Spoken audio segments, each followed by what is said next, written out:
Yeah, my hair is getting pretty long again. I need to cut it because as you know, you're with me when I bleached it. I got Yeah. the frosted tips, and yeah, it's like the NSYNC hair. It's all coming back, you know.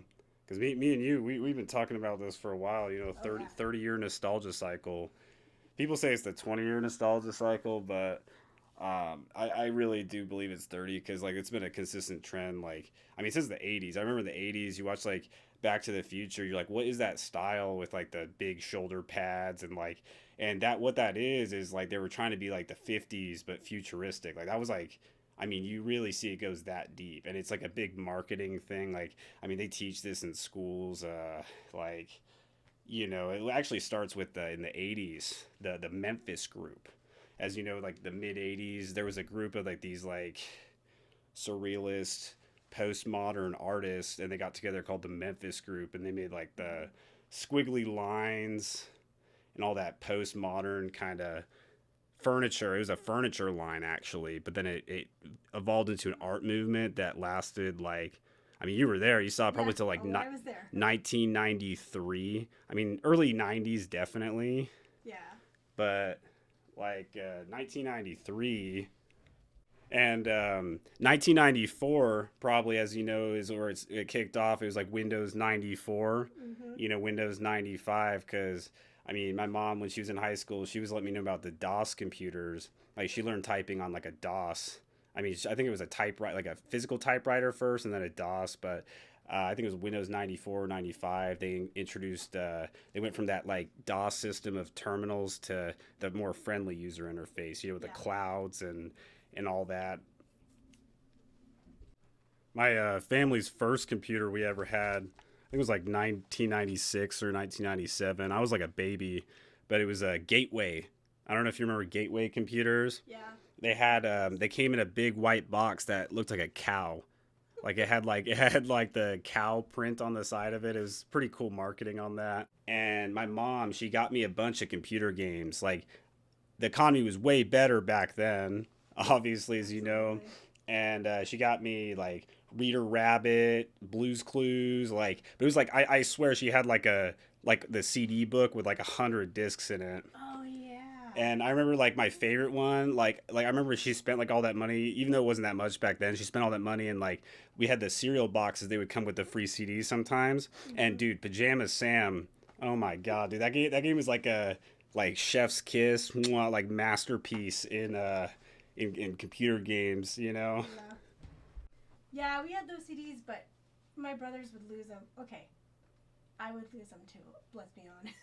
Yeah, they get scratched They too get and all that. scratched. You Oh put yeah. them somewhere, they get tossed somewhere. Yeah, we had I the don't know. binders. That's why you got to get the binders with like the sleeves. Oh You know, yeah. drink out of the jazz cups, you know, Yeah. with the squiggly line designs. Oh Oh yeah, that's how you yeah. get the full Y2K experience. But yeah, it started in 1994, and I'm sure you know that's when like you know PS1 came out as well. So that Oh 3D yeah. art, there was like a mixture of that flat 2D art mixed with the illusion of 3D art. So it was like they would have pre-rendered backgrounds like in Resident Evil. It had that like uncanny valley effect for sure, especially in like NFL Blitz Oh yeah. on the N64, like Madden 97 on PS1.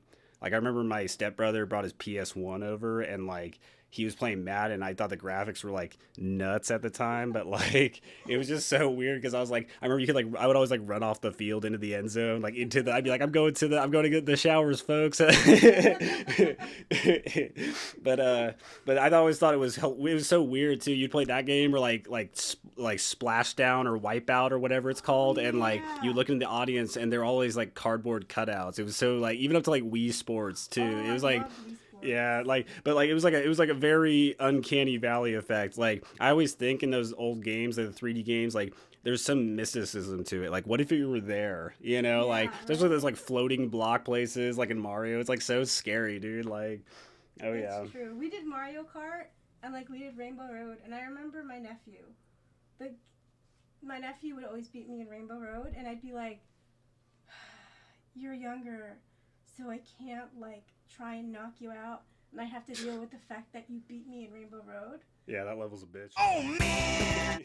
Yeah, I like Double Dash. Double Dash was pretty sick. That was later on for sure, which we'll get to for sure. But I just love that uncanny valley effect. I think the opposite, like definitely the opposite effect on that was Mavis Beacon. I love it was very like a very homey style, like she was like 2D and flat, and then like the people in the classroom were like they're like 3D sprites, and then the Oh yeah. outside was just this like Scottish mountainside, like lush green landscape. It just was like I felt like I was in like a Sade song, like mid 90's. What's hilarious Oh is that yeah. the original Mavis Beacon games, like before they even had 3D graphics, like they would have this like Caribbean, this actress that she would be on the cover, and they couldn't find out who she was or something like that. Like it was like a big like mystery for a while, and they made like a whole like fucking documentary about it called like Search for Mavis Beacon, which I think is fucking hilarious.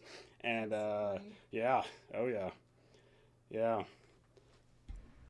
But yeah, I mean, all the 90's and 2000s stuff, I mean, it's always been a part of my life. So, like, it's always seemed like normal until like 30 years later. And you're like, oh shit, Yeah. this does have like its own look to it, which is kind of cool. Like, especially like the technology at the time. Like, everybody knows the Game Boy is like the see through Game Boy, like the atomic purple. Oh, yeah, that was a big one too. The atomic purple Game Boy. Or like those like colored Mac computers. Those things were fucking like Oh in Zoolander. yeah. Yeah, that shit's hilarious. And yeah, I used to have like Toy Story Racer. I think that was like the first game I ever had on the Game Boy Color.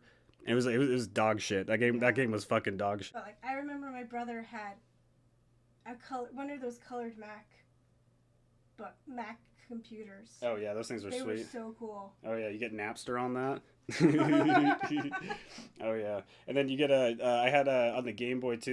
I just loved all those licensed games because like you were there too. You saw there was Oh like yeah. Toy Story and Shrek, and they had this one game. It was like a Shrek fighting game. It was like Tekken on the Game Boy, but it was Shrek. It was pretty awesome. It was called Shrek Fairy Tale like Freak Down or something like that.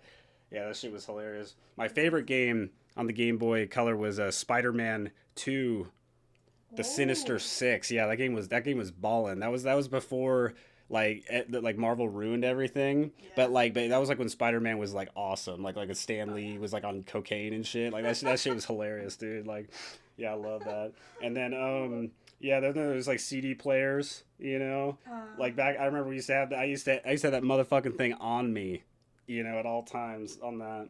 And I had the Oh. PS1, as well. I remember my buddy, me and him, we play Spyro we play not Spyro the Hedgehog. Oh my god, I'm turning into a fucking boomer. And we play Spyro the Dragon. I'm 28 years old. I'm not fucking 60. All right, and yeah, we play that and yeah, shit.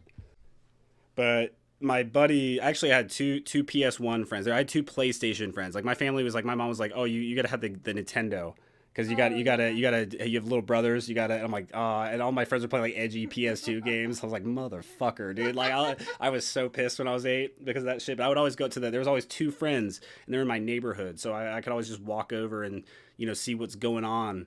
And I would always get Yeah. the stuff of the kind of the other side of the fence. So I got the best of both worlds.